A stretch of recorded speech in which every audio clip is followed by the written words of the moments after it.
Историята започва последния начин. Аз ще започна още със ставането си. Драшко стана тази сутрин, тръгна да се облича и се сети, че трябва да ходи днеска да си прави застраховка на колата. Викам, бях забравял. Аз ставам сутринта бодър, весел. Викам, хубаво, ще идем. Тръгвам да се обличам, отивам в банята, мия си лицето. После се сещам, викам, трябва да я свърля кошчето от туалетната. Няма да разказвам в детайли колко време се опитвах да събера турбичката с отпадъци, че да не ги опипам с ръце. Както и да е, после самихме 10 минути на чешмата. Направо, няма значение. И излиза Драшко вече, бодър, събрал букуците, всичко, свърлях сумата неща. Хвърлям се букука, качвам се на количката и викам, айде, да сложим новата застраховчица. Аз много се напрягам, само да вметна, когато трябва да сменям застраховката. Защото много мразя да отлепям застраховки от стъклото. Майко, ужасно е. Ти нещо няма махане, брат. Ското и да го стържиш, защото винаги остава един слой и ти псуваш после като куче и го стържиш, и псуваш и го стържиш, и после остава лепило и псуваш, и пръскаш с спирт, и търкаш с кърпи. Който и сменял, знай. Ужас просто. И аз вече предварително си мисля за цялото това нещо, което ме очаква днеска. И ми много кофти още с излизането. Ма викам, айде бодър ще съм, всичко ще е точно. И отивам, намирам едно място на синя зона, паркирам си, отивам при застрахователя. Влизам вътре, седна, вика, да я направим, седнах, да ръбъра, направя човека набързо, тамън ще тръгвам и той, не знам, някак си гледай, че кажеш, че ангел спасител, брат. И ми вика, чакай, вика, да ти дам един двустранен протокол, ако стане случайно ПТП. Викам с накъла, къде ще стане ПТП, викам, аз съм толкова готин. И викам, хубаво, да, берси. И взимам двустранния протокол, ако стане ПТП случайно и го сгънах, там и го прибрах при застраховката. И оттям се качвам в колата. Така. Качва се Драшко в колата и почва да се подготвя да се сменя застраховката. Извадих там, имам едно стъргалце, дето го ползвам. Стържа, отлепи се найлона, отдолу остана предния слой на стъклото. Псувах, ама изчистил го там. Както и да е. Изчистил го с 300 зора. Да кажем, че този път сравнително лесно стана. Нека друг път. 20 минути. Този път беше 7-8. И тръгвам вече да залепям застраховката, пичове. Обаче аз предната си застраховка, дето изтече вчера, като я залепях, нещо ми трепна ръката и тя се слепи така залепна за стъклото и направо дармадан беше, цифрите не се разчитаха половината, хубаво, че не му е спирала полиция последните 3 месеца. Както и да е. Залепих я, този път така ми беше ръката, си едно имам Паркинсон, човек. И така сложих и даже не натиснах, викам другия път да ми е по-лесно да отлепя. Така, и Драшко вече весел. Това е много важно за контекста. Весел, викам, сега ще се пусна музичка. Аз си купих FM ресивър, там телефона се свързва за FM ресивъра, штракам с пръсти утре, както и да е. Викам, че се пусна сега някаква надъхваща песен, влизам в YouTube Music, брат, и Limp Bizkit, Rollin, някакъв ремикс. Ма кът гърми, аз вече кът съм надъхан, брат. И пускам аварийките и ще давам назад. Паля колата. Обаче един кретен човек, дето спрял до мене отстрани. Значи, как да ви го обясня, нали? Представете си, че гледате колата ми от високо. Това е колата. Така, примерно. И до мене, нали, ако спре на другото място някой, трябва да спре така. Обаче той е спрял така, човек. Така. Просто някой селандур, така е спрял, разбирате ли? Така. И аз, нали, виждам го сега, обаче съм весел вече. Много съм весел и ролен, така музиката, ролен. Давам назад, обаче внимавам, нали, да изляза все пак. Той има много малко място, обаче аз съм професионалист, викам, пак как няма да изляза, викам. Сега викам, го правим, излизам без проблем. И настъпва Драшко гъста, назадна, и излиза колата. И вече още малко, само предната остана да изкараме. И по едно време, като рече колата, буф! Като се чуба направо, А пак то строеж има там. Има един строеж, имаше 10 на 15-20 работници, много бяха отпреде, то на обяд беше точно и те ядяха там. И като се обърнаха всички, като взеха взеха такива да викат, аз като се насрах, викам, ко стана, гледам отзаря, брат. Отзаре, то, защото строеш и половината паркоместа не може да се ползват и всеки спира както му падне, брат. И един спрял, ама точно много навънка такос.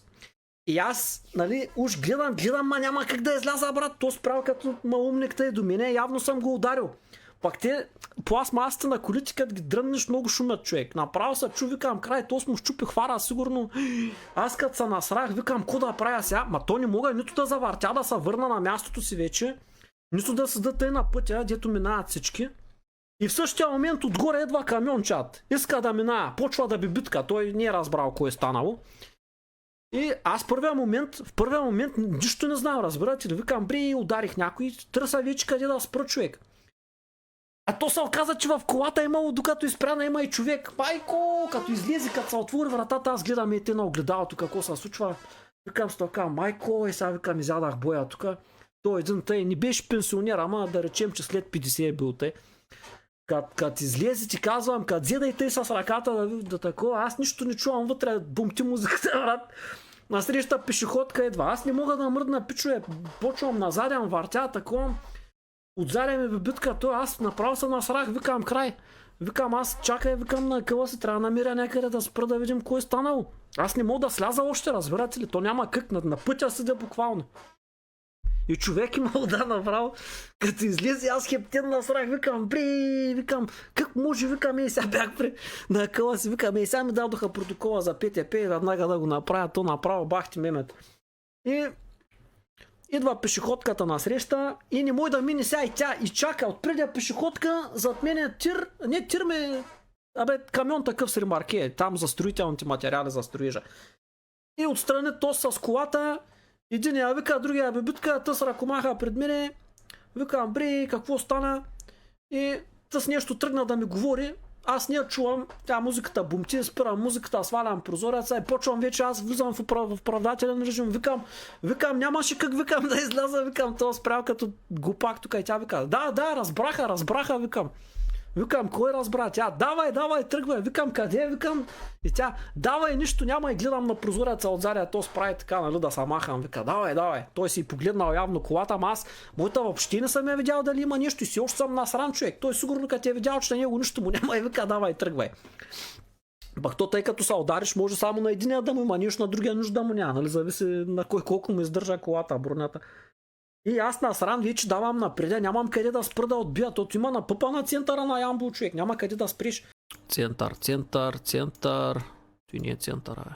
Център, чай сега. Той нещо, чат се случва на ето паркинг. Виждате ли го? Значи тук си бях спрял колата. Тук. Не, тук, където е тая черната кола.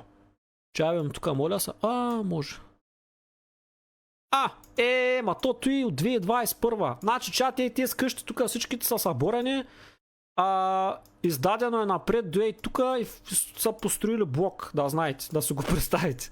Завършват го но виждате ли мишката къде мина? Ето и цялото тук са огради, строителни материали и напред. И реално има за една колама с клизма да мине, тук също.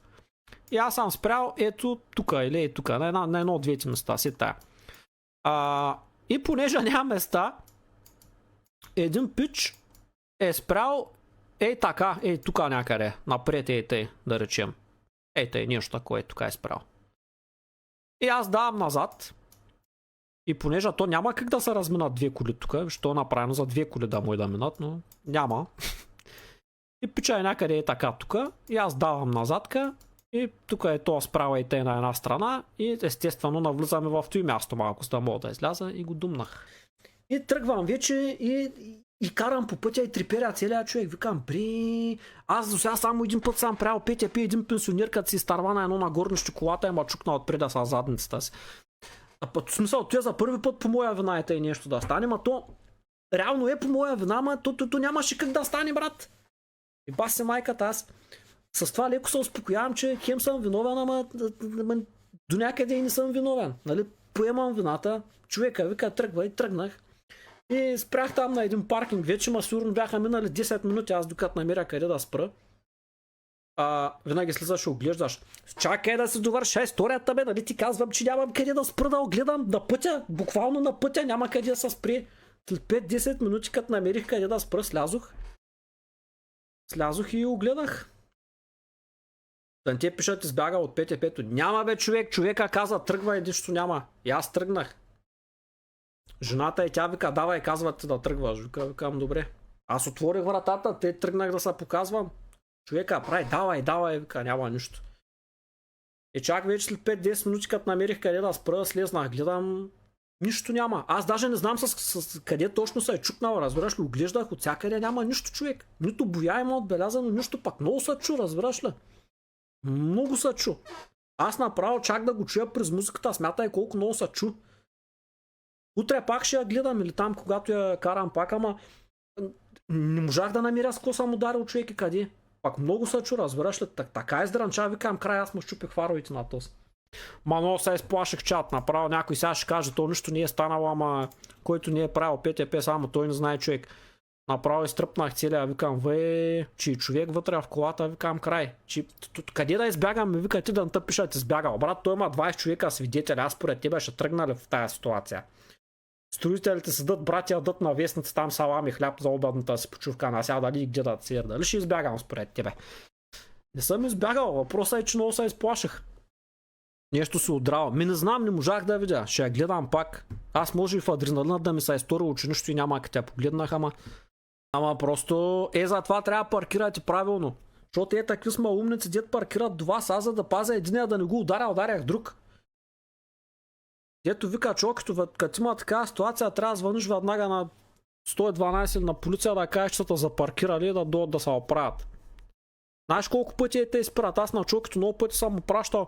Това сигурно във вашите градове го има. Примерно на голям супермаркет, да речем на паркинга, има 3 свободни места и някой се спре колата и тъй, брат. Върху 3 свободни места и тъй на една страна. И заема 2-3 места. Ама пълни идиоти, брат. Дошли от село с ефтините си коли, брат. И такова, са правят на големите пичове.